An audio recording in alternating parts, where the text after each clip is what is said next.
हमारी बहू लड़ रही है, बहू ही लड़ेगी इलेक्शन। जब महिला सीट है तो फिर मेन तो हम ही होंगे। चाहे भाजपा हो, बसपा हो, कांग्रेस हो, आप क्यों उनके साथ बंधेंगे? निर्दलीय ही लड़ेंगे। दोस्तों, आप सभी को नमस्कार। मेरा नाम है अखिलेश और आप देख रहे हैं द न्यूज़ वाला नेटवर्क। आप सभी को पता है कि जिला पंचायत चुनाव की इंफॉर्मेशन आपके पास आने लगी है। जगह जगह पर जितने भी अलग अलग वार्ड के जिला पंचायत सदस्य का जो चुनाव लड़ना चाहते हैं, वो सभी कैंडिडेट भी बाहर आने लगे हैं। उसी बीच में एक कहानी आई भंगेड़ी महावतपुर से, जो कि वार्ड नंबर 27 पड़ता है। वहाँ से जिक्र आया, क्योंकि महिला सीट है, वो मैं रिपीट कर रहा हूँ, आपको बात बता रहा हूँ, ये महिला सीट है, तो महिला सीट के महिलाओं के लिए आरक्षित हो गया। अब महिला में कौन आया, तो एक नाम आया अंजलि सेठ। अब अंजलि सेठ का जिक्र आया तो मैंने सोचा क्यों ना उनसे ही आपको मिलवाऊं। और आनंद सेठ जी हैं, इनके ससुर जी हैं, पिताजी हैं। तो सबसे पहले तो आप दोनों लोग का स्वागत है। और सवाल मेरा यही है कि जब चुनाव का जिक्र होता है, जब सीट की बात आती है, जब कोई सीट आरक्षित हो जाती है किसी विशेष व्यक्ति के लिए, विशेष ग्रुप के लिए, उस दौरान बहुत से ऐसे लोग होते हैं जो किसी को आगे बढ़ाते हैं, पीठ पीछे कोई और रहता है। यहाँ पर क्या सीन है? नहीं, ऐसा नहीं है। मतलब जैसे सीट लेडीज़ है तो उन्हें लेडीज़ को ही आगे आना चाहिए ना। आपके दृष्टिकोण में, आपके परिप्रेक्ष्य में अगर हम बात करें तो कौन आगे, मतलब आप आगे हैं या फिर आपके ससुर जी मेन हैं या फिर आप मेन हैं, ये बताइए। जब महिला सीट है तो फिर मेन तो हम ही होंगे। अच्छा, मेन आप हैं। चलो, ये अच्छी बात है, मतलब मेन आप हैं। ऐसा तो नहीं है सर कि जैसे कई बार महिला सीट आए और आपकी लड़ने की इच्छा रही होगी चुनाव, और आपने क्या किया कि भाई ठीक है, बहू को आगे कर लेता हूँ, मेरी इच्छा है चुनाव लड़ने की, पर बहू को आगे कर लेता हूँ क्योंकि सीट आरक्षित हो गई है, सीट महिला हो गई है। अखिलेश जी, आपका धन्यवाद, आपने हमें समय दिया। ये आपने अच्छा प्रश्न पूछा है, लेकिन हमारा ना तो कोई राजनीतिक जीवन है, ना कभी इलेक्शन लड़ा है। ये महिला सीट आई है तो जो यहाँ पे महिला सीट है उसको ही लड़ना चाहिए। तो सब कॉलोनी वासियों ने, गांव वासियों ने कुछ मोटिवेट किया कि आपकी बहू पढ़ी लिखी है, आप इसको लड़वाइए। हमारा ये पेशा नहीं है, राजनीति ना कभी किया ना करते हैं। बहू इलेक्शन लड़ रही है तो बहू ही इलेक्शन ही लड़ेगी, हमारा उसमें कोई रोल नहीं है। एक पिता की तरह मेरा फर्ज है कि मैं उनको आशीर्वाद देता रहूं, इनके साथ चलता रहूं, मार्गदर्शन दे सकता हूं। इलेक्शन में मेरी कोई रुचि नहीं है। हमारी बहू लड़ रही है, बहू ही लड़ेगी इलेक्शन। चलिए, परिवार में बड़ा होने के नाते आपका दायित्व भी बनता है कि आपका मार्गदर्शन रहे, लेकिन आपने कहा इच्छा नहीं है चुनाव लड़ने की, फिर भी चुनाव में हैं आप। सर, ये तो आप भंगेड़ी महावतपुर के पूरे हालात जानते ही हैं। हम वहाँ 10-12 साल से रह रहे हैं, भंगेड़ी में वास कर रहे हैं। जिस पोजीशन में कॉलोनी थी 12 साल पहले, आज भी उसी पोजीशन में है। वहाँ पर कोई भी बदलाव किसी किस्म का नहीं हुआ। कोई सड़क, बिजली, पानी की कोई व्यवस्था नहीं है। आप वहाँ पर ग्राउंड पर कभी भी जाके देखिए तो आपको सब नज़र आएगा। फिर अगर महिला सीट है तो महिला इलेक्शन लड़े ना। महिला की जगह पे फोटो अपनी लगा के इलेक्शन लड़ने की क्या जरूरत है? फिर इसको जाके आपत्ति डालते, कैंसिल करवाते इसको, आप लोग लड़ते इलेक्शन, तब तो मज़ा आता ना। और सुविधाएं तो आपके सामने ही है, सब कुछ, सबकी सुविधाएं वही हैं जो जितनी सुविधा भंगेड़ी में शायद किसी गांव में नहीं होगी। वहाँ लाइट तो आपको पता ही है, पानी, बिजली, सब कुछ समस्याएं वही हैं।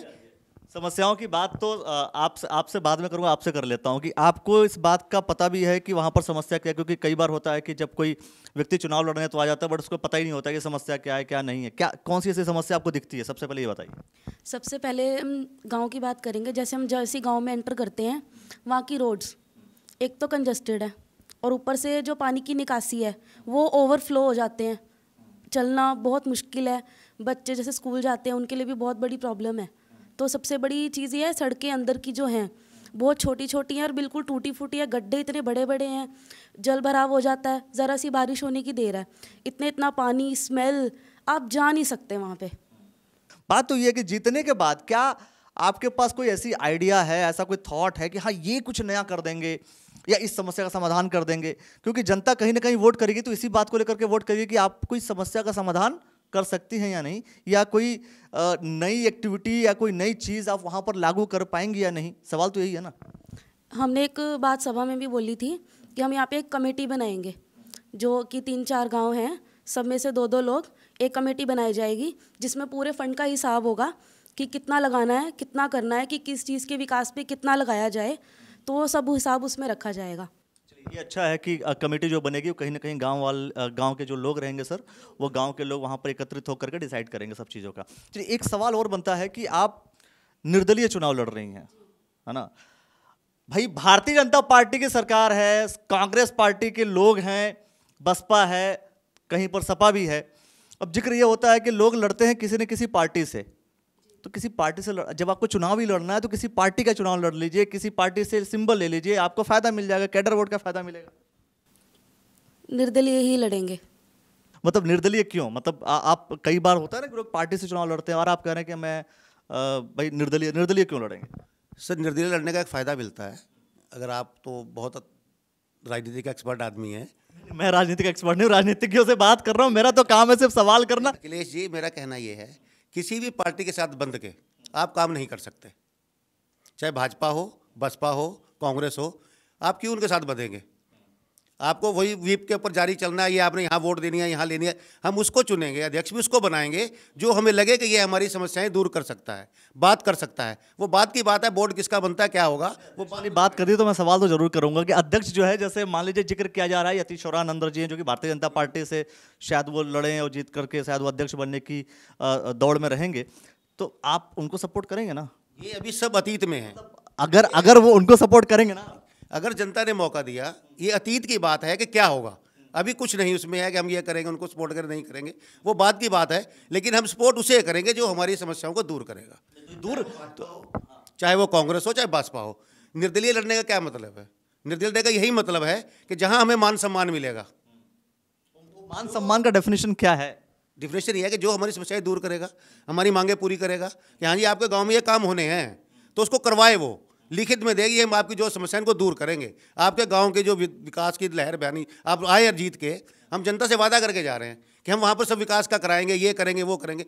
अगर हमने किसी के जाके सपोर्ट कर दी, छूट, ठीक है भाई बैठे हैं जी, हम आपको दे देंगे, कुछ आएगा तो क्यों आएगा कुछ। जिला पंचायत कोई छोटी सीट नहीं होती, फंड बराबर आते हैं, सबको बराबर अधिकार है उसमें अपना हक मांगने का, प्रपोजल देने का। लेकिन कुछ तो है कि प्रपोजल पता नहीं प्रपोजल कैसे बनाना है, क्या देना है, क्या डिमांड करनी है। तो मैं यही कहना चाहता हूं पब्लिक से, जो जनता हमारी सम्मानित जनता है, उसको चुनो जो आपके सारे काम कर सके, जिसको पता हो मुझे क्या बात करनी है, फंड कहाँ से लाना है, उसको कहाँ लगाना है। फंड आ गया, उन्होंने दे दिया, हम लेके बैठ गए, छुट्टी हो गया काम। जिस प्रपोजल की बात कर रहे हैं आपको वो प्रपोजल बनाने आता है कि नहीं आता? क्योंकि उन्होंने एक सवाल खड़ा कर दिया कि प्रपोजल बनाना बहुत सारे पॉलिटिशियंस को नहीं आता, बहुत सारे जो चुनाव में लड़ने आ रहे हैं फिलहाल, उनको ये इस बात का भी पता नहीं है कि प्रपोजल बना करके कैसे हम सेटअप करेंगे, कैसे अपनी समस्याओं का समाधान करा पाएंगे। क्या आप कर पाएंगे? क्या ये सारे काम आप कर सकती हैं? जी, इसीलिए हमने सोचा है कि हम एक कमेटी बनाएंगे, उसमें 2-2 लोग अपॉइंट करेंगे, जितने भी गाँव के लोग हैं, जो 3-4 गांव आते हैं, सबके लोग अपॉइंट करेंगे। हम एक कमेटी बनाएंगे, उनका एक हेड होगा जो कि सब कुछ ऑर्गेनाइज करेगा। पूरा उसमें हिसाब होगा, कितना फंड आया है, कितना यूज़ किया है, कितना कौन से काम में कितना लगाना है। मतलब पूरा जो है ट्रांसपेरेंट तरीके से पूरा सिस्टम चलाएंगे जी। मतलब पर्पज़ ये कि आप ट्रांसपेरेंट रहेंगे, पारदर्शिता पूरी रहेगी। अगर कोई फंड आ रहा है, कुछ कहीं भी यूटिलाइज हो रहा है, तो आप जनता को पूरा दिखाएंगी और ये लोगों के बीच मॉनिटर होता रहेगा साथ में कि आपके पैसे का सही सदुपयोग हो पा रहा है या नहीं हो पा रहा है। ऐसा ही कुछ? हाँ जी, ऐसा ही कुछ है। तो बहुत सारी चीज़ें होंगी दोस्तों, और मैंने कहा कि आज एक ही दिन में सारी बातें कर लो तो आगे की कहानी आप कैसे सुनेंगे? आगे की कहानियाँ भी हम आपको सुनाएंगे, कुछ हम ग्राउंड पर जा करके भी लोगों से बात करेंगे। जब ये लोगों के बीच जा करके लोगों से अपनी बातें कर रहे होंगे, उस बीच में भी जा करके कहानियों को देखेंगे कि वास्तव में जो बात स्टूडियो में बताई जाती है, जो बात कभी मीडिया में बताई जाती है जनता के बीच, वो बात एक्चुअल में वही मैसेज कन्वे किया जा रहा है या नहीं किया जा रहा है। इन सभी चीज़ों के लिए आपको सिर्फ एक काम करना है, द न्यूज़ वाला नेटवर्क को फॉलो करना है, यूट्यूब चैनल को सब्सक्राइब करना है। बहुत सारी बातों को लेकर के हम आते रहेंगे। जिला पंचायत चुनाव की एक एक बारीकियां आपको मिलेंगी, हर एक वार्ड की जानकारियां मिलेंगी। और आपको क्या लगता है कि जिला पंचायत अध्यक्ष के लिए कौन बड़ा दावेदार है, ये आप कमेंट सेक्शन में लिखिए। और भंगेड़ी महावतपुर को लेकर के आपके पास और कौन कौन से ऑप्शन हैं और कौन आपके लिए सबसे अधिक प्रिय है, ये भी आप कमेंट सेक्शन में लिखिए, अपनी प्रतिक्रिया दीजिए और देखते रहिए द न्यूज़ वाला नेटवर्क। आप लोगों ने जो समय दिया इसके लिए बहुत बहुत धन्यवाद।